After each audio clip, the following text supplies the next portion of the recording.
Thank God she's not coming tomorrow. We can actually enjoy the day without walking on eggshells around her constant neediness. I stared at those words glowing on the iPad screen, my daughter Jennifer's message in their family group chat. My hands trembled as I scrolled further.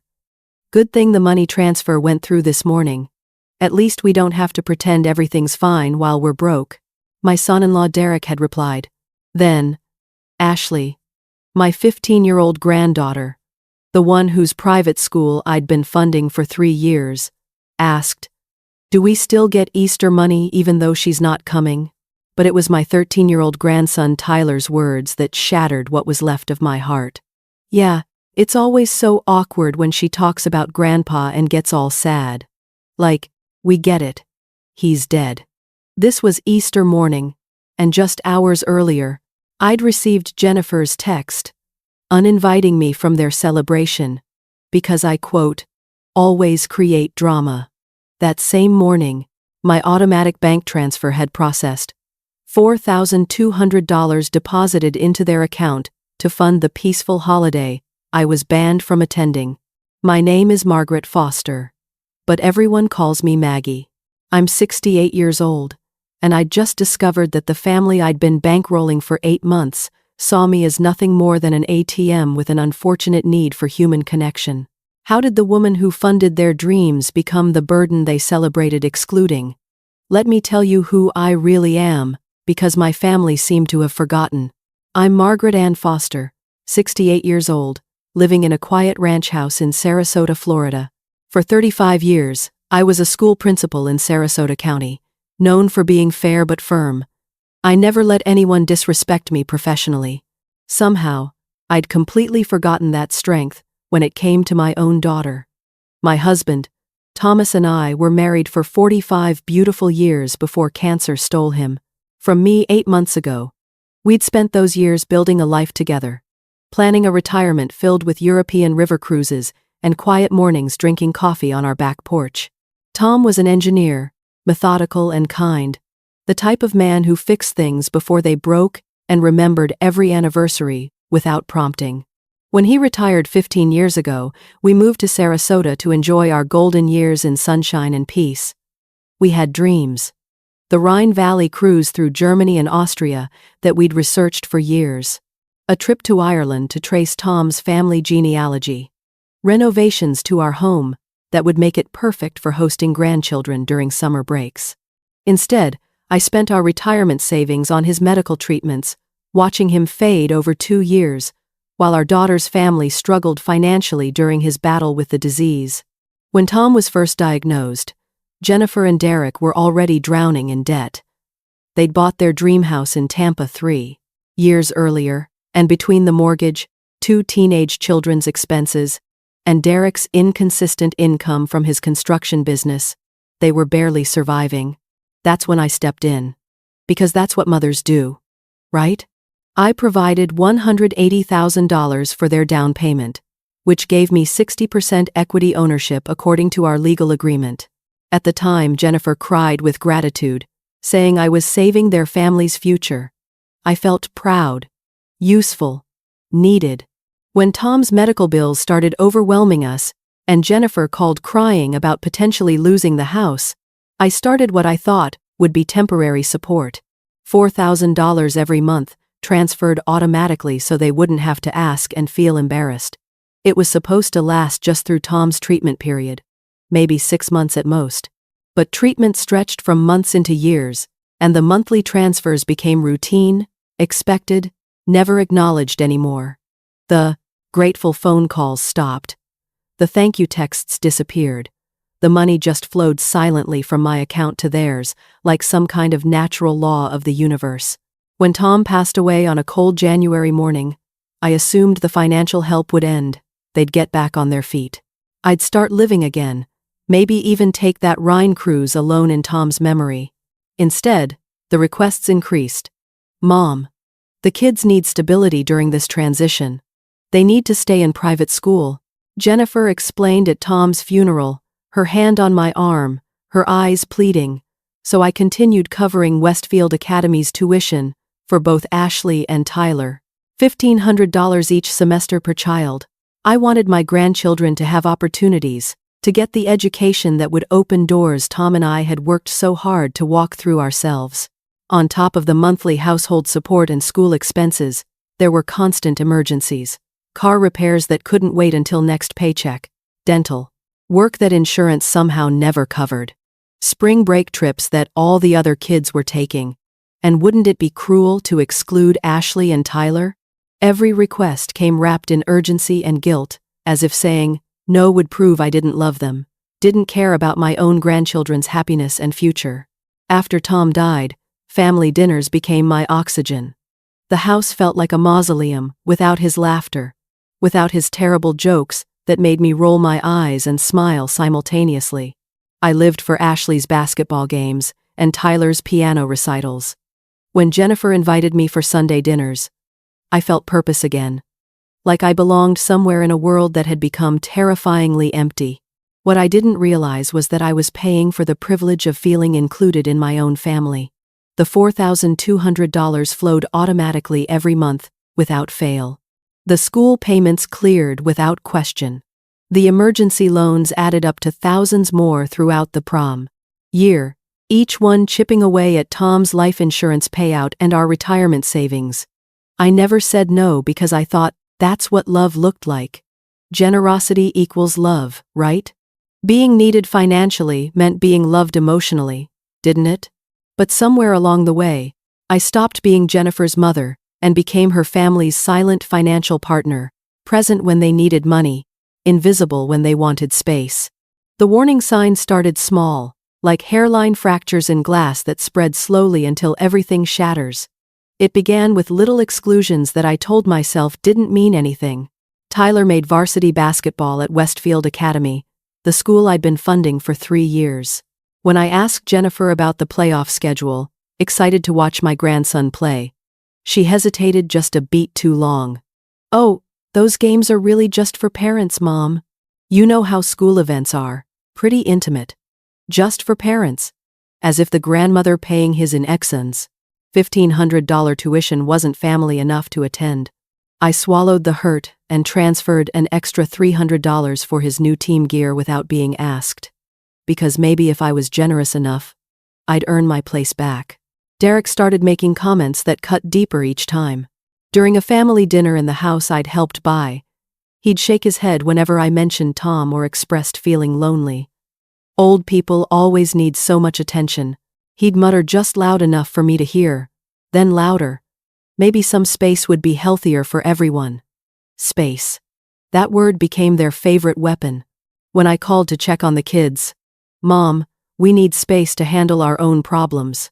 When I wanted to discuss the mounting expenses I was covering, can we have space from family business talk? When I expressed any emotion about Tom's absence, you need space to process your grief privately, Mom. But there was never any space between them and my money. The automatic transfers never needed space. The emergency requests never required distance. My checkbook was always close enough to access. The financial demands escalated like a fever. Last month, Jennifer called about Ashley's spring break trip, $2,800, Mom. All her friends are going to Cancun. She'll be absolutely devastated if she's the only one left behind.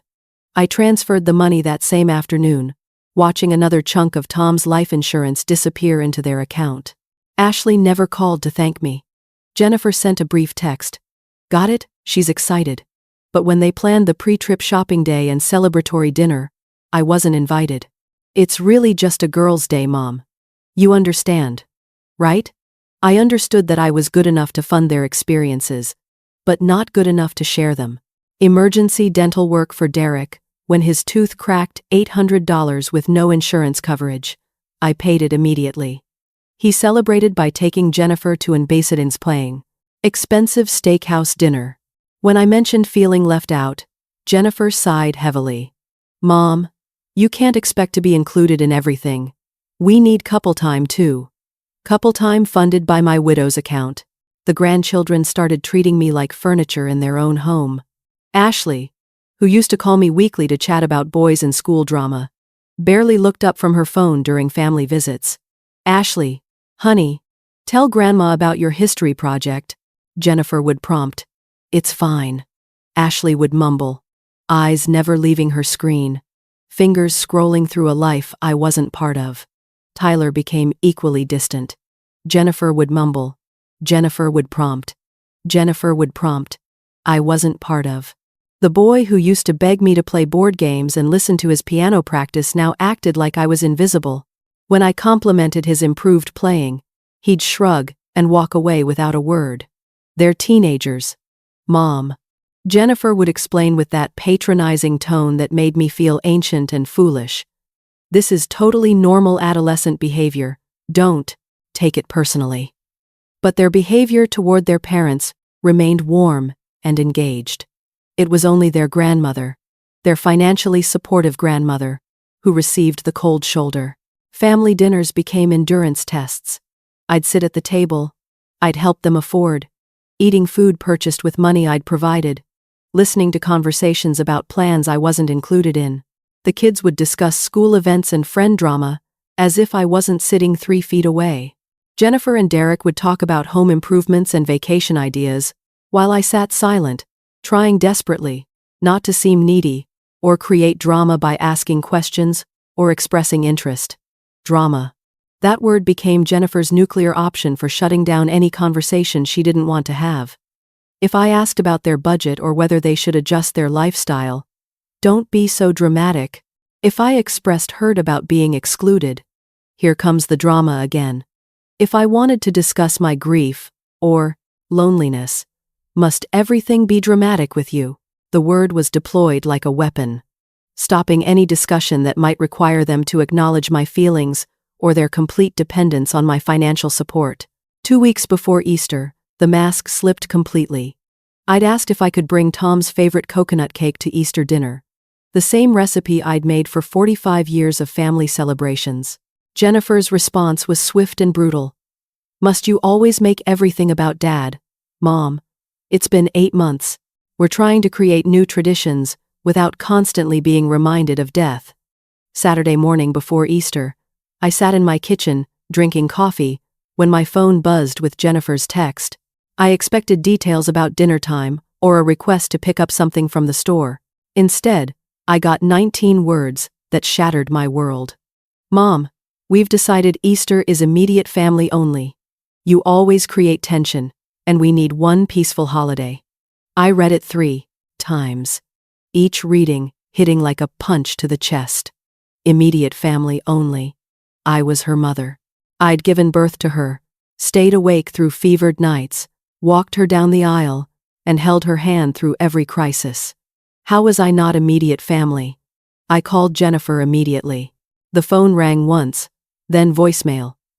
I called again, same thing. She was screening my calls on the day she just uninvited me from Easter, and that very morning, my automatic transfer had processed. $4,200 flowing into their account to fund the peaceful holiday I was banned from attending. They'd timed their announcement perfectly, waiting until after they'd secured their monthly payment. I spent that Saturday in shock, moving through my empty house like a ghost. That evening, desperate for some connection with my grandchildren, I remembered Jennifer had left her iPad at my house 2 weeks earlier for repairs. She'd picked up my old one temporarily, but forgotten to retrieve hers. The iPad still had all her apps logged in, including their family messaging. Maybe I could at least FaceTime Ashley, see her face, even if I wasn't welcome at their table. When I opened the app, a notification appeared from their family group chat. I saw my name in the preview. My heart stopped. I should have closed it immediately, should have respected their privacy. But seeing my name in their private conversation after being uninvited, I couldn't stop myself. What I found destroyed me completely. The conversation started that afternoon right after Jennifer sent my uninvitation. Thank God she's not coming tomorrow, Jennifer had written. We can actually enjoy the day without walking on eggshells around her constant neediness. Derek responded. Your mom's gotten so dependent since your dad died. Good thing the money transfer went through this morning. At least we don't have to pretend everything's fine while we're broke. My hands shook as I scrolled further. Ashley, my 15-year-old granddaughter, whose education I funded, had written, "Do we still get Easter money, even though she's not coming?" I wanted to save for those designer jeans I saw. Tyler echoed his parents' cruelty with the casualness of youth. "Yeah. It's always so awkward when she talks about Grandpa. And gets all sad. Like we get it. He's dead." But Jennifer's response was the knife that cut deepest. "The $4,000 hits automatically Monday anyway, so we're covered. And she'll probably send guilt money to make up for missing the day. We should plan something fun with the extra cash," Marcus added. "Maybe this will teach her to back off permanently. We need space to be a real family, without her hovering and crying all the time." I sat frozen in my kitchen, reading how my family celebrated my exclusion, while counting on my money to continue flowing automatically. They didn't just want me gone. They expected my financial support to continue, even after rejecting me completely. The conversation continued, getting worse with each message. Ashley wrote, "Mom, can we use Grandma's Easter money for that beach house weekend you mentioned?" Jennifer replied instantly, "Absolutely. She owes us after all the drama she's caused. Consider it payment for putting up with her depression." Tyler added, "Cool. And if she gets too sad about not being invited, we can just tell her. We'll include her next time." Derek's final message was the cruelest. "Honestly, holidays are so much better without old people making everything about their problems. Your mom needs to accept that her time being the center of attention is over." I barely slept that night, replaying their words, searching desperately for some misunderstanding that would make their cruelty less absolute. But there was none. They saw my grief as drama, my loneliness as neediness, my desire for connection as hovering, and my generosity as something I owed them for tolerating my existence. Easter Sunday arrived. I sat, alone at my kitchen table, looking at Tom's coconut cake I'd made anyway, the recipe Jennifer had dismissed as making everything about death. I thought about 45 years of Easter mornings with Tom, 43 years celebrating with Jennifer, 15 years spoiling my grandchildren. Now I was spending Easter alone because my presence was tension, but my money was treasure. That's when something shifted inside me. My neighbor Patricia Morrison found me on my back porch that afternoon, still in my robe, staring at nothing. "Maggie, honey, what happened?" I told her everything. The uninvitation, the group chat, their cold calculation about my money. Patricia's face turned red with anger. "That is not family behavior, Maggie. That's financial abuse disguised as love. They're treating you like a bank, not a mother." "But they're all I have left," I whispered. "People who wish you weren't around while cashing your checks aren't family, honey. They're parasites." Her words hit like lightning. They saw me as a resource to manage, not a person to love. Wednesday morning, I called David Sullivan, the attorney who'd handled Tom's estate. "David, I need to understand my legal position." He pulled my files. "You provided $180,000 for their down payment, giving you 60% equity. The monthly support is entirely voluntary. You can stop any time. And if I stopped the transfers, nothing would happen legally. Those are gifts. You can stop without consequences. As for the house, since you hold majority equity and they've missed payments before, you have significant rights, including forcing a sale if necessary." That afternoon, I met with Karen Phillips, my bank manager. She pulled up my account history, turning the screen toward me. "Mrs. Foster, these monthly transfers represent approximately 70% of their household income. Without these funds, their budget would collapse within 2 weeks. The school payments would bounce, credit cards would hit limits, mortgage payments would fail. 70%. I was funding almost their entire lifestyle while they treated me like an unwelcome burden. And legally, I can just stop?" "Absolutely. These are voluntary transfers. You have complete control." Thursday morning brought clarity like sunrise after endless darkness. I called David back, my voice stronger than it had been in months. "I want to stop all financial support. They told me I create tension and need space. I'm giving them space from my money too." That afternoon, I filled out paperwork at First National Bank, canceling all automatic transfers. Walking out, I felt lighter than I had since Tom's funeral. Every dollar going forward would be mine to spend on my own life, my own dreams. Friday evening, I made a decision that felt like honoring Tom's memory properly. I called the travel agency and booked the Rhine River cruise we'd always dreamed of taking together. 2 weeks in Germany and Austria, $6,000. Less than 2 months of Jennifer's support payments. But this money would create memories, instead of funding ingratitude. The first week passed in peaceful silence. No emergency requests. No desperate texts about unexpected bills.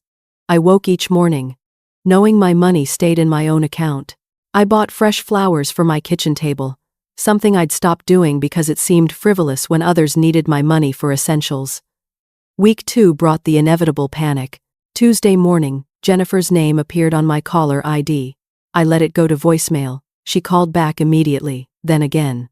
Finally, I answered on the 4th ring. Mom, thank God. Something's wrong with our accounts.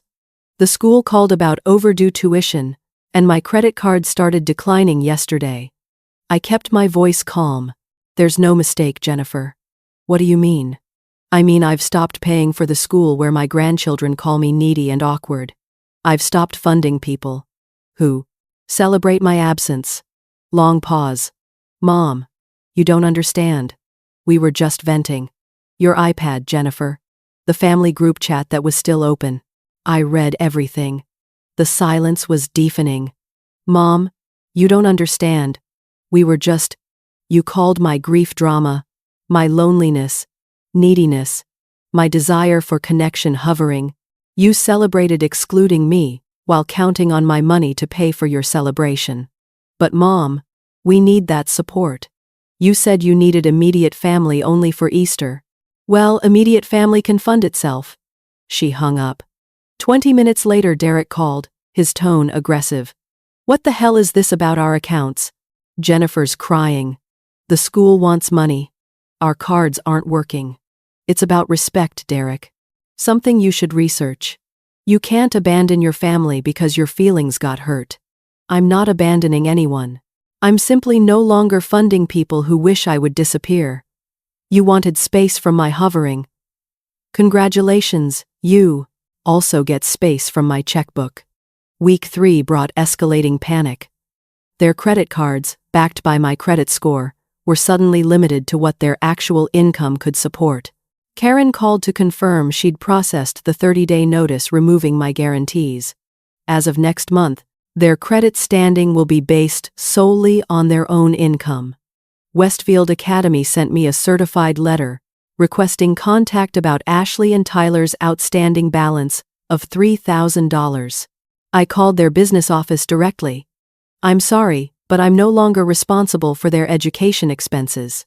If they can't pay, you'll need to work out payment arrangements with their parents directly. Unfortunately, if the balance isn't resolved within 2 weeks, the children will need to transfer to public school. I understand. That's between you and their parents. 4 weeks after Easter, Jennifer appeared at my door unannounced. She looked terrible, dark circles under her eyes, wearing the same clothes I'd seen days earlier. Mom, please, we need to talk. The kids have to leave Westfield. We can't make the mortgage payment. Marcus is working double shifts, but it's not enough. She started crying. I got a job at the mall, but retail wages don't cover what we've gotten used to. What you got used to was my generosity, Jennifer. And generosity requires gratitude, which requires respect. We didn't mean those things. We were stressed. You meant them. And you felt comfortable saying them because you thought I'd never find out. I thought I was trapped by grief into accepting any treatment as long as you occasionally let me see the grandchildren. When's the last time you called just to check on me? When's the last time you invited me somewhere? Without needing money first. She couldn't answer. 2 months after Easter, David called with news. They've missed 2 mortgage payments. As majority equity holder, you can demand immediate sale. What would that mean? They'd be forced to sell. After paying off the mortgage, they'd split proceeds by equity percentage. They'd get about 40%, enough for a down payment on something smaller. You'd recover your full investment, probably close to $220,000 total. That afternoon, Jennifer called one final time. Mom, please don't take our house. I'm not taking your house, Jennifer. I'm exercising ownership rights in property I largely paid for when you can't meet obligations. 3 months after Easter, they sold the house. Derek took a second job, driving for a delivery service. Jennifer worked full-time at a department store. The kids transferred to public school and got part-time jobs.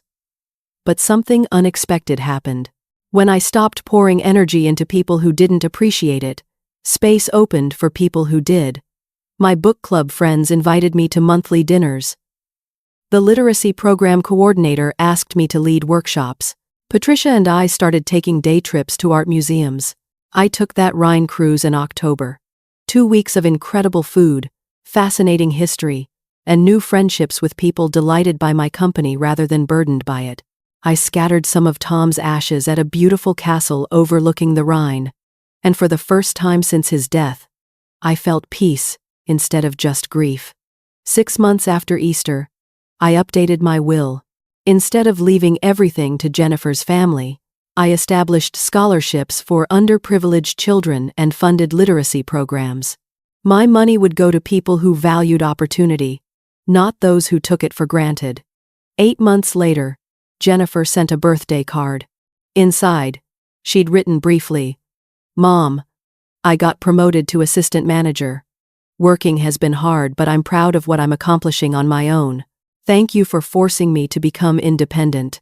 It wasn't an apology and didn't repair our relationship, but it was recognition that consequences can lead to growth.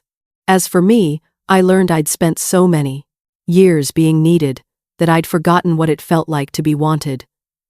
The literacy families wanted my help. The book club wanted my insights. The travel group wanted my friendship. These people chose my company because they enjoyed it, not because they needed my money. I'm 71 now, and I've never felt more powerful or peaceful. My money is mine for dreams rather than obligations.